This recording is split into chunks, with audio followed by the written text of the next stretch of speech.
এক গভীর জঙ্গলে এক শক্তিশালী বাঘ বাস করত। সেই জঙ্গলেই থাকত এক চতুর শেয়াল। একদিন বাঘের সাথে শেয়ালের দেখা হয়ে গেল। বাঘ গর্জন করে বলল, আজ তোকে খেয়েই ফেলবো। চতুর শেয়াল বলল, আমাকে খেলে তুমি বড় ভুল করবে। শেয়াল বলল, আমি এই জঙ্গলের রাজা, বিশ্বাস না হলে আমার সাথে চল। তারা হাঁটতে লাগলো, আর জঙ্গলের সব প্রাণী তাদের দেখে ভয় পেয়ে পালাতে লাগলো।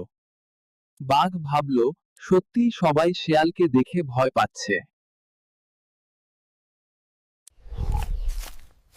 বাঘ ভয়ে শেয়ালকে ছেড়ে দিয়ে চলে গেল। এই গল্পের শিক্ষা বুদ্ধি শক্তির চেয়েও বড়।